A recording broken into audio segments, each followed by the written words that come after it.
We have much more information now on the situation here in New York involving Prince Harry and Meghan. We were told they were involved in a near catastrophic car chase. This is the full statement from their spokesperson. It reads, I'm just going to read the whole thing.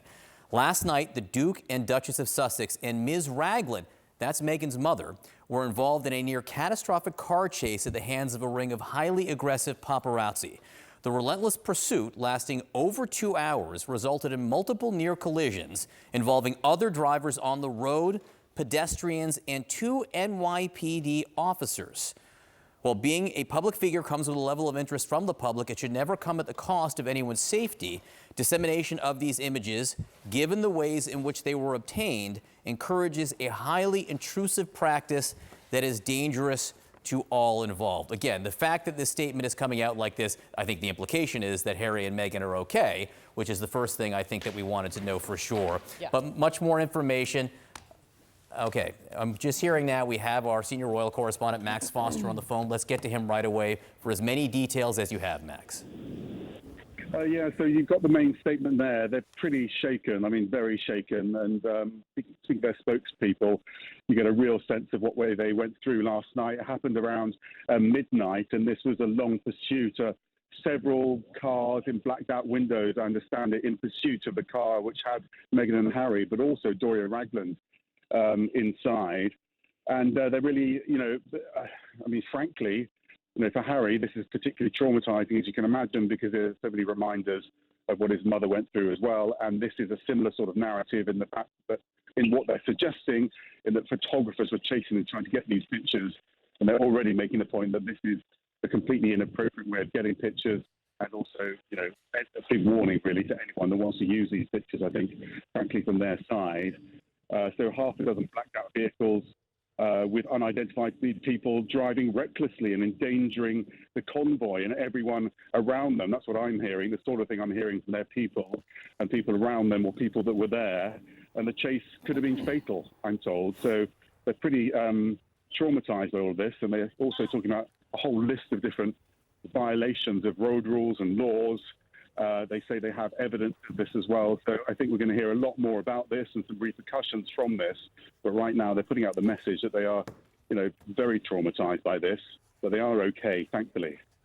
Yeah, and Max, it says it even involves 2 NYPD officers, which obviously we can look to get a statement from NYPD on what they see has happened here. But just remind folks, one of the reasons that Harry and Meghan moved from the UK, moved to the United States, was because of the long battle that Harry and Meghan have had with the paparazzi and what they believed was intrusion in their lives, obviously stemming from Harry's long life and horrible history with the paparazzi with his mother. And then now this. There is some important context around this. Yeah, and they are making the point that uniformed officers did approach the individuals involved here, they're saying, multiple times, and they just sped off to continue this pursuit. So Harry's involved in multiple cases at the moment about invasion of privacy and use of illegal tactics, really, on getting stories about him and his wife, him throughout his life, really, and obviously with his wife since they got married, and how that absolutely compromised so many of their relationships. We've been hearing a lot about that in court recently, but this story really goes back to the death of Diana and the tension and the anger that both William and Harry feel about the way their mother died, and they very much blame the paparazzi, not just the paparazzi for her death, but also the picture editors that created a market for paparazzi pictures. So this is deep-seated trauma for Harry, and he's, to put this statement out was pretty dramatic. But obviously what happened last night was something that deeply affected them. And it went on for a couple of hours, as I understand it. And basically what they're saying is they accept a heightened level of attention when they are out in public. But in this case, they exited and entered a venue publicly, and paparazzi got their picture. So their frustration is that they're giving the media what they want, and then they want more, and they are creating a very dangerous situation for the family, but also all the people that work for them and the people around them. This is one of those scenarios where is something going to have to happen or change in the way that the police and security deal with them coming in? I have to say, this is, they're in California right now, and here in New York, this is not always the type of thing you see here in the United States. Yes, we have paparazzi that do things here, but to some extent, this is a fairly unique situation to the Royals. John, possibility that anyone will face charges on this if these paparazzi, as you said, were up on the sidewalks, driving on the scooters, reckless endangerment. Is there any charge that could be brought against any of them? So there's plenty of charges that could be brought against them, including reckless endangerment and all kinds of traffic laws. Some of these are credentialed press, which means their press cards are issued by the City of New York. Those press cards are issued with conditions that you have to abide by the rules in order to enjoy those privileges.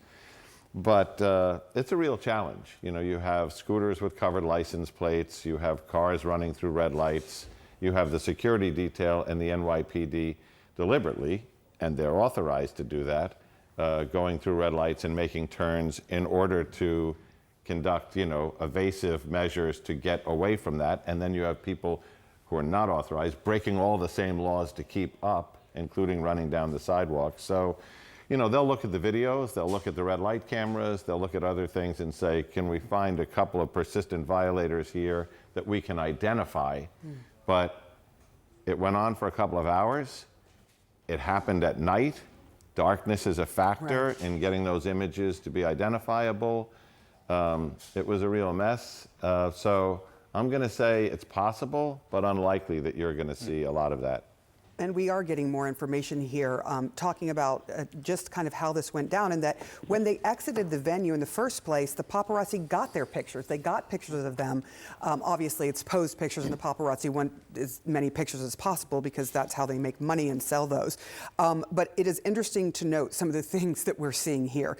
We've heard about driving on the sidewalks, running red lights, reversing down a one-way street, driving while on the phone, driving while taking photos, and blocking moving vehicles. This is according to the spokesperson for Harry and Meghan. When you see all of that, that is not only extremely dangerous, but definitely illegal. But they were in blackout cars. We're seeing now they're saying, oh, these were all blackouts, so you probably couldn't see faces. You couldn't, identifying them may be impossible, correct? That's right. And, again, with the license plates that were covered up on motorcycles and scooters, blackout cars, things like that. But, I guess the question here for New York is, all right, so how would the NYPD do this the next time? Because this is a lesson learned, right? And that means you would probably have to have a slightly larger security detail, because you're not just dealing with the normal threat. You're dealing with something that is more mayhem.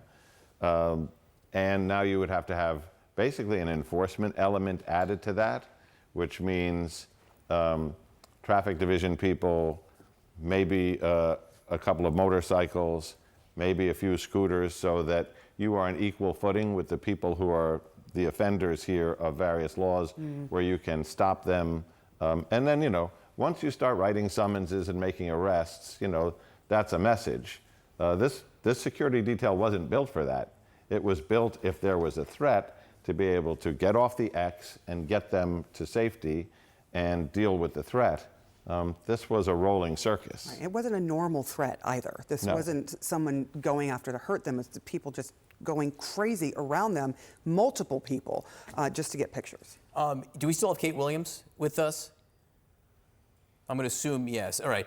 Kate, we just heard from, I just heard from Isa Suarez, one of our CNN International anchors, who points out that, Harry and Meghan have moved to the United States. A lot of the press in Britain publicly, if you read the editorials, they're down on them, right? You hear negative things being said over there about Harry and Meghan. However, what this shows is the continued insatiable appetite for coverage, and I imagine largely in the UK, of Harry and Meghan, even as some try to turn their backs on them.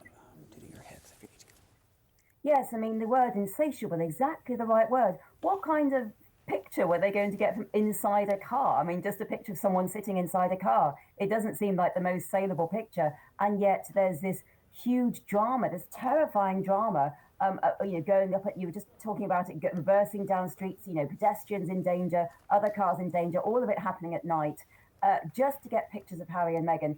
They are the most valuable, I would say, the most valuable celebrity picture opportunity for British newspapers at the moment. And a lot of this is driven about how Max was saying Harry is suing the newspapers over privacy invasions, so there are even a lot of negative stories about him. There's always negative stories about Harry, but they are now, I think, driven by the fact that there is agenda because he's suing some of the newspapers about this.